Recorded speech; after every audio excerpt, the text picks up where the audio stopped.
박수로 유성규 감독님 환영해 주시기 바랍니다. 네, 안녕하세요. 저는 괴물을 연출한 유성규입니다. 안녕하세요. 저는 드리고 싶은 말씀이요. 저 아침부터 이렇게 오셔가지고 이렇게 여기 독립영화, 단편영화들 이렇게 봐주신 우리 수준 높으신 신디 영화제 관객 여러분께 진심으로 감사드립니다. 제 영화가 이렇게 좋은 극장에서 상영이 돼서 이렇게 관객분들과 같이 만나게 돼서 저는 영광입니다. 감사합니다. 그 영화가 처음 이제 시작을 하게 된 거는 작년도 초였던 것 같아요. 그래서 좀 한 1년 정도가 넘은 프로젝트였는데 지금 완성되지 한 달이나 두 달 정도밖에 안 됐습니다. 영화 처음 시작을 할 때 제가 영화를 통해서 꼭 이런 얘기를 해보고 싶었어요. 하고 싶은 얘기는 많은데 그 중에 하나가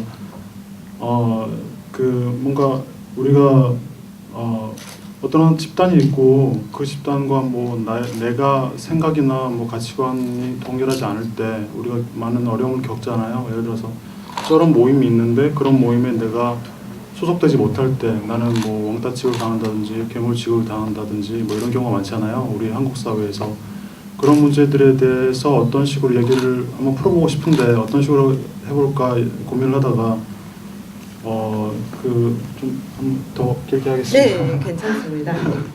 그 예전에 제가 어떤 이야기를 읽은 적이 있는데요. 아마 아시는 분도 계실 거예요.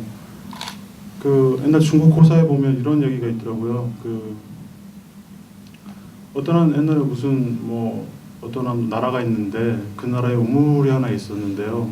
그 우물이 어느 날 오염이 된 거예요. 그래서 그 우물물을 마시게 되는 백성들이 하나같이 미쳐버리는 병에 걸리게 된 거예요. 근데 그날 왕은 왕궁에 새로운 신선한 우물이 있어가지고 그 왕만 마시는, 그래서 왕만 안 미치고 백성들이 하나같이 미쳐가는데 왕이 이제 고민이 된 거죠. 백성들이 하나같이 미쳐가니까 어떻게 해야 되나 고민을 하고 있는데 이제 백성들이 보기에는 우리는 정상인 것 같은데 왕이 미쳤다 이렇게 판단이 된 거죠. 그래서 반란이 일어났는데 왕이 어떻게 해야 될까? 이 상황에서 어떻게 해야 살아남을까? 고민을 하다가 결국에는 왕도 그 미친 우물물을 마시고 그 나라가 평온하게 유지가 됐다라는 이야기가 있습니다. 그래서 그 이야기를 한번 만들어 보고 싶었어요. 이상한 나라에 앨리스가 있는데 앨리스가 이상한 나라에 갔을 때 이상한 사람이 앨리스인지 아니면 이상한 나라 사람들인지 이런 얘기 있잖아요. 그래서 그런 얘기를 한번 만들어 보고 싶었어요. 그렇게 시작하게 됐습니다. 모티브를 얻으신 게 있다면? 그 영화 아무래도 소재가 약간 좀 특이하다 보니까 제가 처음에 영화를 기획을 할 때 소재를 가지고 시작을 한 게 아니고 주제를 가지고 시작을 했었어요. 그래서 아무래도 소재가 그렇게 좀 약간 특이한 소재가 들어가긴 했지만 전체적으로 봤을 때는 약간 좀 재미없지 않나. 그렇게 생각해서 앞에 관객께서 아닌 일 하시면 보고 계시네요. 재밌었다고 하시는 거죠, 그죠? 아무래도 재밌는 줄 알고 오셨는데 좀 약간 좀 재미없지 않나. 실망하시는 분도 계실 것 같은데. 소재가 약간 좀 약간 SF적이고 그런 부분도 있고요. 가족에 대한 내용도 들어가고. 근데 그런 게 주가 된다기보다도 아까 제가 말씀했던 주제적인 그런 부분에다가 이제 이야기를 어떻게 하면 좀 재미나게 끌어볼 수 있을까라는 거를 고민하다가 이제 그런 약간 좀 SF적인 그런 약간 판타지 스릴러적인 부분을 넣고 그렇게 해서 얘기를 만들었는데요. 그 사회 현실에 있어서 무슨 이렇게 어떤 사건에 초점을 맞춰 거기에 모티프를 땄다기보다는요. 그 당시에 무슨 그 바이러스 신종플루 네.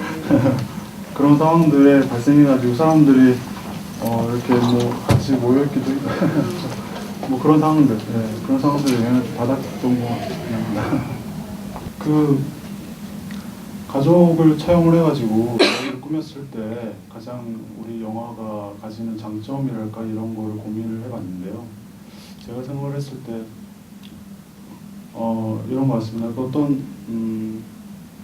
뭔가 그때 상황에서 어머니가 가지는 그 절실함이 이들과 같아져야 된다라는 절실함이 더 극대화되고 절실해지지 않을까, 더 강화되지 않을까 이렇게 생각을 했어요. 가족이라는 소재를 갖고 왔을 때 있어서요. 근데 그게 아버지보다도 어머니가 더 그런 아까 말씀하셨던 모성이라든지 가족애가 더 발현이 더 쉽게 되잖아요. 그런 부분에 있어서 어머니가 더 낫지 않을까 뭐 이런 생각들을 했고 그런 것 같았죠. 그 어머니, 그러니까 처음에 이제 아들이 이제 담벼락을 넘어가지고 들어오는데 담벼락이 무너지고. 넘는다니까 거의 무서워. 이렇게 들이받고 오는 네, 맞아. 넘는다니까. 네. 특이하셨죠. 하여튼 그런 게 이제 어머니, 그러니까 극중 캐릭터 어머니라는 캐릭터가 가지는 이제 특성이 보통 어머니들이 그렇잖아요. 아버지는 뭐 약간 좀 성격이 다른 게 이 가족이 있으면 우리 가족이 서로 뭉쳐가지고 우리 가족을 일단 안 좋아하는 거 이게 우선이야라고 생각하시는 그런 경우가 많잖아요. 어머니의 입장에서.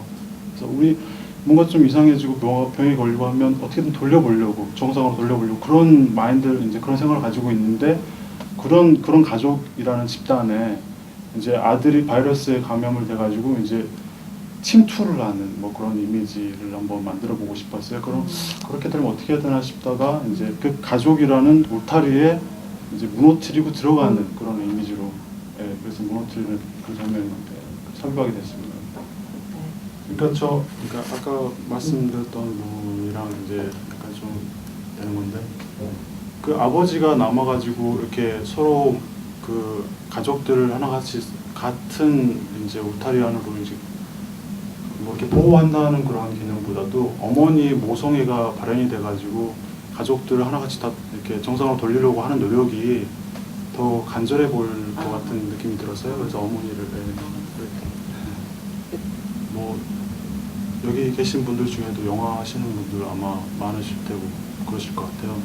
저 같은 부족한 작품이 이렇게 올라와서 이렇게 관객 여러분께 재미난 거 기대하고 오셨을 것 같은데 제 생각에는 다들 좀 괴롭게 웃으십니다. 감독님이 너무 겸손해하시니까. 제가 뭐 저는 이제 영화를 좀 더 경험이 없고요. 좀 더 공부를 해야 되는 입장이고 여기 뭐 다른 감독님들도 훌륭하신 감독님들도 많고 훌륭한 작품들도 많은데요. 저는 좀 더 공부를 좀 더 할 계획입니다. 그리고 제가 뭐 이렇게 나중에 이제 더 만들고 싶은 이야기는 많죠. 물론 아이템이나 뭐 이런 거 프로젝트 같은 건 많은데요. 하여튼 뭐 그렇습니다. 제가 SF 스릴러를 좋아해가지고 다음에 또 오시면 진짜 재미난 SF를 뭐 그렇습니다. 제가 드리고 싶은 말씀이 있어요. 저 같은 경우는 그렇습니다.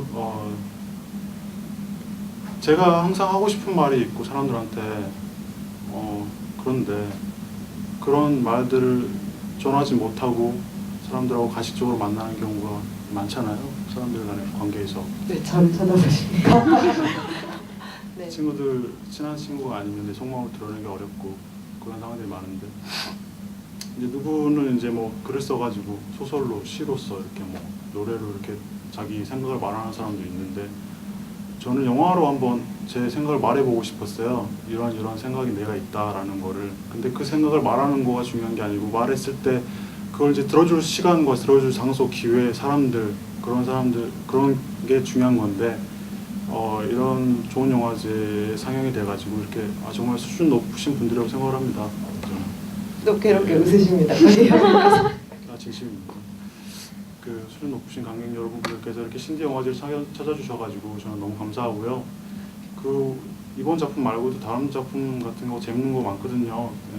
또 계속 봐주셨으면 싶습니다. 다음에 또 뵙겠습니다. 감사합니다.